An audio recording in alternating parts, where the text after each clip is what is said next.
you guys have probably figured out by now what a grist mill is, right? Yeah. Oh, and It's a good first step. Yeah. Grist is an old-fashioned word that means grain, so a grist mill is a grain grinding mill. Here in Plymouth Colony, it was, at least in the early years, mostly corn. And by corn, we mean not sweet corn, but we mean these kinds of corns. But these are ancient New England varieties of corn. So that one from Plymouth, you might have heard of that. That's Rhode Island white-cap flint. It's grown in Rhode Island still for Johnny cakes. So that's an ancient native variety. And the yellow is a relative of that one called Longfellow yellow. There are records of growing that down in Cape Cod in the 1800s. So today, I'm super excited because we're milling some Rhode Island white-cap flint. And this is going to go, do you know Trillium Brewing up in Boston? I've heard of it. We haven't been there. Yeah. They have a restaurant and they are cooking with some of our grains now. They just released a beer that has this corn in it yesterday. But we're making some polenta for them for their restaurant that they have up here in Fort Point. All right, so before we can grind corn, though, we've got to get this baby together. So this mill is a reproduction of the mill that Jenney built in 1636. His mill lasted till the 1840s and then it burned down. So this was built in 1970. But all the working parts that we're going to be putting together and making work for us today are from an old mill in Pennsylvania. And we know our millstones are at least as old as March 5th, 1873, which is a very specific date because we found a newspaper underneath a layer of plaster that's on the back of the millstone from March 5th, 1873. So we have to get this all together and ready to go. So this bottom stone is called the bedstone. You guys think that one moves? No, that one's stationary. So that's the stone that moves. That's called the runner stone, and the eye of the stone is that hole in the middle. Thank you, Ethan. And the balance rind are those two bars where they cross that little dimple. You can see it has some grease in it. That balance is right on that tip, which is called the spindle. Those two little pockets over on either side fit over the driver bar. So that's what that's called. So we got to get that to there. So if anybody has any questions while we're moving the stones, definitely feel free to let me know. My name is Elijah. I'm a living history educator here at the plantation, so I can tell you about the history, I can tell you about the stones. Hopefully I can tell you about what happens to Ethan when he gets down safely. Right now you can see that the very top of our crossbeam here, what he's doing is turning a handle which is raising our stone up on a screw. 2,500 pounds is not the easiest thing to move around. It's about the size of a small car. But what we have is a couple of things that are going to give us a mechanical advantage so we can do it a little bit easier. The system that we have here is designed to be done by one person, but we have two people. It's a lot faster. It's a lot safer. So what we're doing now is he's raised it up off the floor just a little bit, and then we're going to turn it over on its side. Now he has to keep pressure on that one side because it's not quite evenly balanced. There's a false imbalance that happens because the bales, which are the arms there, are a little bit offset and they're not perfectly centered. So as it happens, there's about a 35-pound imbalance. So putting those weights on that side means that he doesn't have to keep his hands constantly down. You can see that there's a smooth layer of plaster up on top there. That's a plaster of Paris cap that covers up that stone. You want to cover that up, and then you want to dig into it and create holes or trenches or pits, whatever you need, and then embed weights into it that way. So when we first took over as a museum, we wanted to start grinding for production like we do now. We needed to rebalance the stones. That's when we dug in and we found that little cavity, and that is where we found the newspapers and rags. What they're doing now is they need to lower that stone back down, because no matter how much you push or pull, that crossbar is not going anywhere, and we need to get the stone over onto the spindle here. So what they want to do is lower it down onto blocks so it's not sitting directly on the floor, and then they're going to detach everything from that crossbar and put it onto our stone jack, which is the crane arm that you can see there. Is that once that's down, they need to transfer all of that stuff off and put it onto the crane. So the longer that screw, the heavier it's going to be. So you want it to be manageable in that. As well, they need to get it back up off of those blocks so they can swing it over and put it into place. So the further down, the more work you're going to have to do to lift it back up. Are we getting close? Can you guys see? Are we close to those blocks right there? About an inch and a half, maybe 2 inches. All right. That pivots right up at the top. You can see it moving around. Pivots like a crane arm. So we can lift that over, put it into place, reattach everything, and then we're going to pick it back up off the blocks, and then we're going to slowly move it over. Yep. Yeah, you can do a whole lot with just a little mechanical advantage. So now what they need to do is lower it down so they can get the tension off of the bail arms, which are those arms that are bolted into the side there. So they can pull those off, as Kim is going to do any minute now. There we go.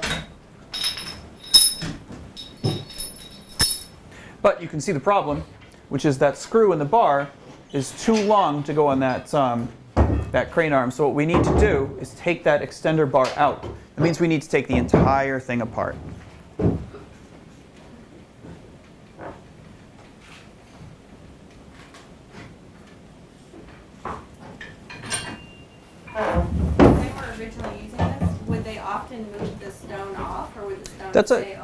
That's a good question.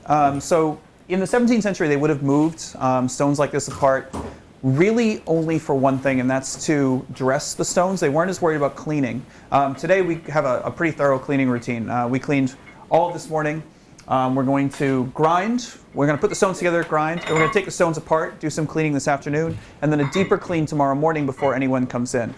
Millers in the 17th century would have thought we were crazy for doing all that. Partially because germ theory doesn't exist until the 1860s, and also because they're constantly grinding more material, which is pushing more material through, so you're not having corn sit between the stones the way that we do today. What they would do, or the reason that they would take the stones apart, is that the corn that we're grinding has a little bit of oil in it. That's the germ. And that oil will build up on the inside of our stones as a kind of a glaze. So over time, you're going to smooth out all the rough areas of your stone and make it much harder to do for it to do its job. So they would do that between 300, 350 milling hours or so. So every couple of months. For them, it's every couple of months. For us, it's about a season, 2 seasons. Yeah. So it's a little bit finicky, you can see here, and we've taken a couple of extra steps to take it apart. Now, we would always want to take a stone apart to do this in the modern day, just because we do grind for production. We sell everything that we grind here. So we want to make sure it's clean. We want to make sure that we can dress our stones and get that done. But the other thing is, in the 17th century, or even today, if we had a smaller millstone, we wouldn't have to take as many steps. The reason that we have that extra crossbar, that we have to do all this extra stuff, is that the building was in place before they found the stone. Not a lot of people are making stones like these anymore. And so most of the mills that you see are using either second-hand stones or stones that they source from their local area. What's that? You just come over this way, though. Rose you? Yeah. Yeah.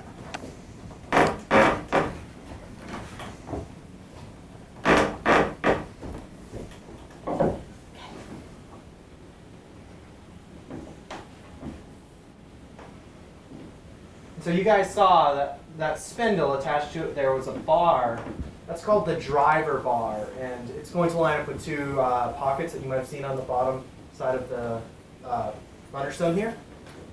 So we're going to be going a little bit quick at first, but then we're going to slow down. We're going to actually have to line up the driver bar with those pockets so that when we lower it down, we're not like scraping or anything like that. Yeah, the driver bar kind of acts like a keyway or something, because if you just had the stone balancing on the spindle can turn without the stone. So it sits right down on the keyway, so it pushes or drives that stone right around. So in between us and the water wheel, which is outside, right beneath us are gears. We have a little video where you'll see the gears in just a second right behind you. But those gears transmit the power. They bring it inside, and then they change the energy from going slowly this way to faster this way. So there it is. So see that little gear that looks kind of like a bird cage? Guess what it's called? The bird cage gear, yeah. And that metal spindle that goes up through it, this is the tip of it, that spindle that you saw down below. So when the bird cage gear turns, it turns the spindle, which turns the driver, which pushes that stone around. Is the keyway on my side? What's that? Keyway on my side? Oh, I didn't check. I think it is. I can't see. Yeah.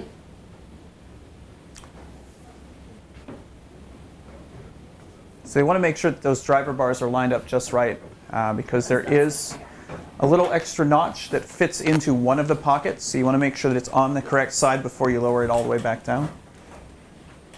So Also, it's kind of fun to lean on the stones and put just a little extra weight on that, just to make sure, just to test it. So where we are here is on something, it's just called Town Brook. The brook is only about 2.5 to 3 miles long, but it's all spring fed, which means it doesn't ebb and flow with the seasons, and it's a really good source of industrial power. It's very predictable. This is actually the most difficult season to mill in, because at this point we have a little too much water instead of too little.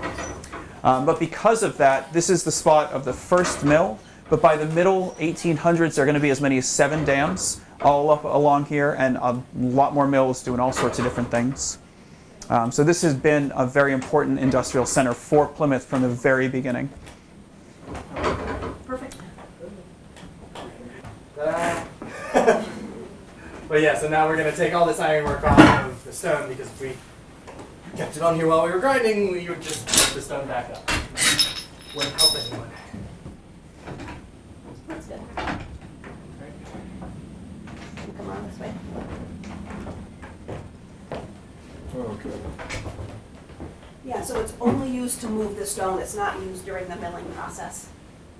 This is the hoop or the vat or the ton, so this has to go on next. Yep. Do you know what the purpose of this is? Why we have it? Exactly, because the whole corn's feeding in the middle. It's getting ground and traveling around in a big spiral. Then it comes out all the way around the edge. So if you didn't have that, where would the corn go?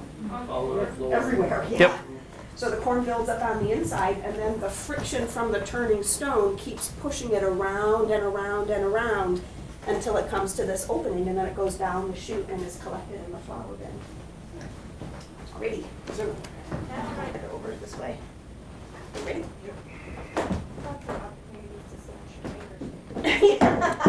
It's really not that heavy, it's just Big. It's called a ton, but it doesn't weigh a ton. And doors over here. Thank you. So this little door just fits in there. So we have to put the chair or the horse on there first.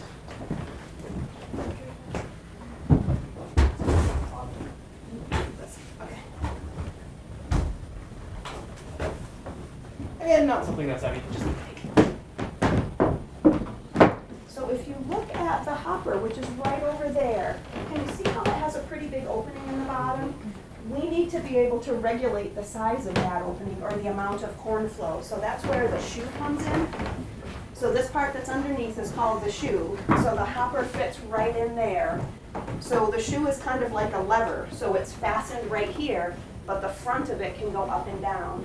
So when I want the corn to flow faster, I just lower this down and it makes sort of a steeper chute with a bigger opening. If I want to regulate it and have it go a little bit slower, or if we're milling slower, then I'll just raise it back up again.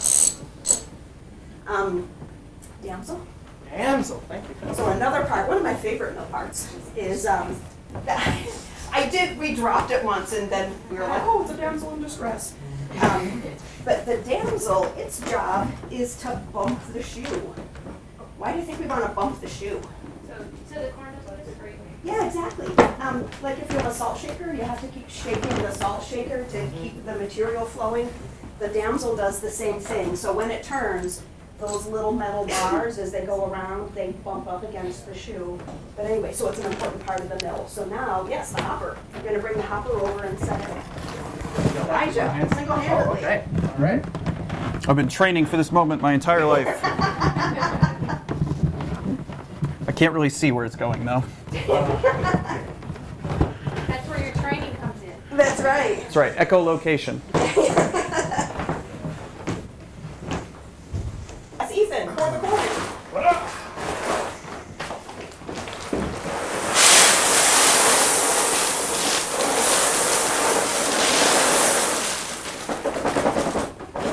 Should we grind some corn? Do you want to grind corn? Yeah. We did go through all the trouble to put it together, and it's going to be really difficult to get that out of the hopper without grinding it. So yeah, let's grind. Let's do I think it. that's probably the better idea. Okay. All right, so I think we're ready to go. I don't know if any of you saw, I was turning this little screw right here to lower it down a little bit. Did you guys notice anything happen to the millstone when I did that? Let me do it again. I'll go up, I'll do the hard way.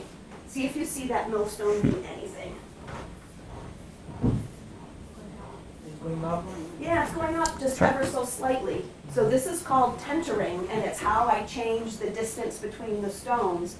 In a 17th century mill like this, the miller is serving the community. So if you brought your grain to the mill, you would tell me how your family wanted it ground, and I would adjust the distance for the millstones to get you the texture, hopefully that you want. Because if you don't like the way I grind it, you know what you're gonna do? You're gonna go to the town, and it's gonna be written up in the court records, and I'm gonna have to come to court, and I'm gonna have to be reprimanded for not grinding your corn serviceable, but to great loss and damage. So I don't want that to happen, so it's good to have the ability to adjust the distance between the stones to give you, this is called a custom mill, to customize the grind to the way that you want it. All right, let's grind some corn. I think that's a great idea. Okay, so, how am I gonna turn it on? Well, the wheel. Is there a light switch? No. No, there's probably something that's keeping the wheel from turning right now, or diverting the water away. Exactly. just the that. water isn't on the water wheel, so like when you flip a switch, you open a circuit to allow the electricity to flow. We're gonna turn that little handle right there, which is gonna raise the gate that's preventing the water from reaching the wheel. So the water's gonna flow under that gate, across that sluice. You'll see it halfway up against the water wheel. Water's pretty heavy, so it's gonna start to fill these compartments in the water wheel. So we're using the weight or the potential energy of the water to unbalance the wheel to create the rotational energy. So here's where I need your help. Ethan went downstairs, and if I turned on that water and he didn't know it, I'm gonna turn the water wheel, which is gonna turn the gears. If he's too close to the gears, he might be in a dangerous spot. So kind of our tradition at the mill is that before we start running the mill, we yell really loud, water on, so that everybody knows that we're turning the water on and they're in a safe spot. So that's where you come in. You guys can yell water on as loud as you can, and then we have to be quiet, because we have to hear Ethan say, okay. We want to make sure. I think there's not going to be a problem with him hearing, but just in case. So I'm going to yell, we'll do 1, 2, 3, water on, and then I'm going to remove that pipe. And I'm just going to open it up slowly at first. I don't want a big gush of water to come out, because then it's going to go, oh. We want to start it nice and sort of gently. So I'll start it sort of turning, and then I'll give it more and more water to get it going. And then I'm going to be kind of bopping back and forth, making my 3 adjustments. So speed, corn flow, and distance between the stones. So I'm going to keep adjusting those 3 variables and feeling the product that comes out until I'm satisfied that it's at a good spot. Are you guys ready? It's your big day, your big part. Water on. Okay, ready? Those are your lines, don't blow them. Okay, you ready? 1, 2, 3. Water on! That was super loud. I think he heard us. That was good. Okay, I'm gonna have to jump right in front of you if you don't mind. Yeah, I just wanna do a visual. So a little water's coming. Okay, I just stepped on the accelerator.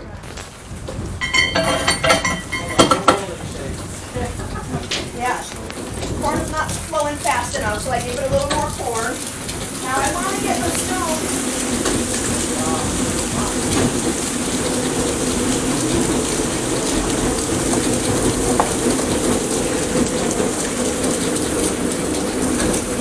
I want to get the stone down to where I want it as soon as possible.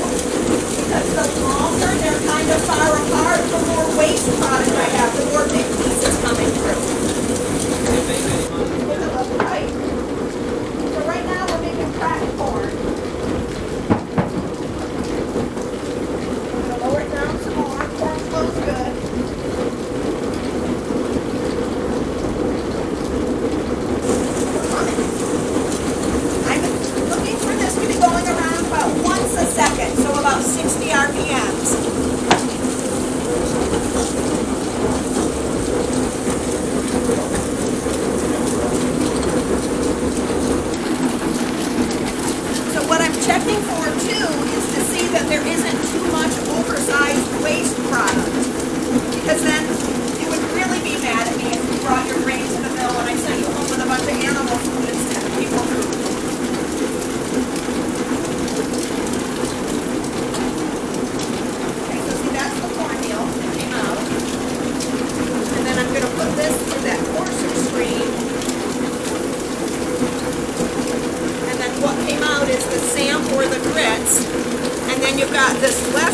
stuff, which is the animal food. There's a lot of that. So I know that I need to go a little bit closer because that's all waste right now. Down, the more that you use it. So you have to go through it and mop it up. Yeah, that white stuff up there is the bottom of the bed step. You can see how that iron spindle that we lowered it down onto, this is the bottom of that iron shaft going up through the ceiling. It's connected to the smaller gear there, the lantern gear, the bird cage gear. That's being spun around by this big face gear. The face gear is being spun around by the water wheel on the side.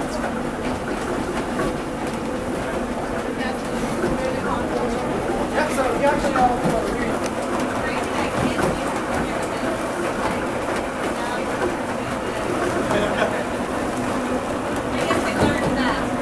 Yeah, I mean, you're gonna have apprentices, but like, apprentices in the 17th century usually don't start too early. Or like,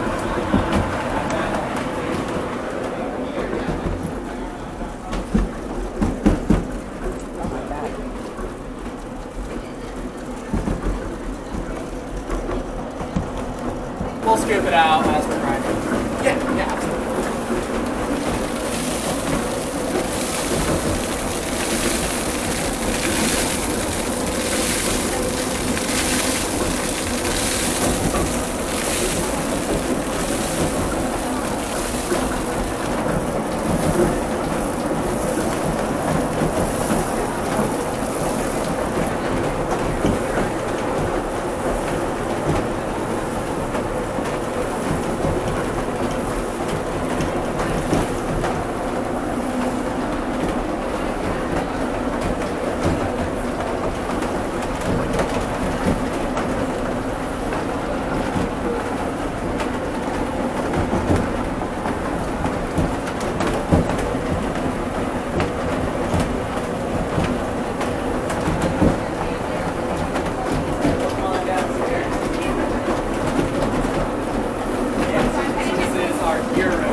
Yeah, so you can see this is wholemeal, so that's a mixture of everything. You've got big pieces, small pieces, it's all jumbled together in there.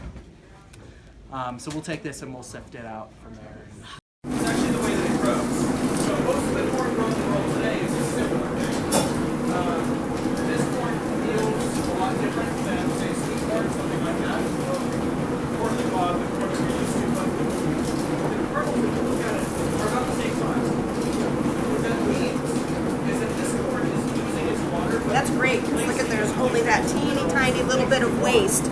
And most of that waste is the bran or the outer coating, just that little flaky bit. Wow, good job. So awesome. Just exactly the way I want it.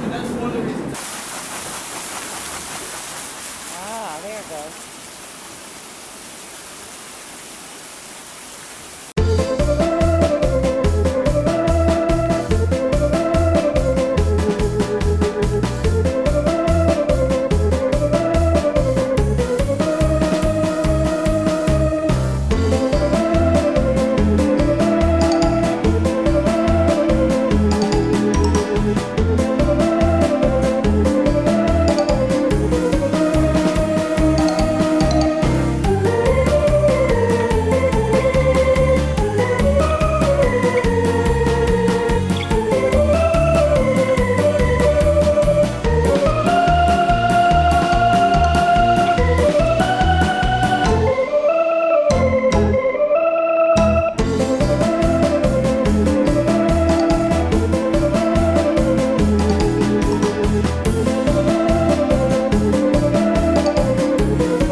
Thank you.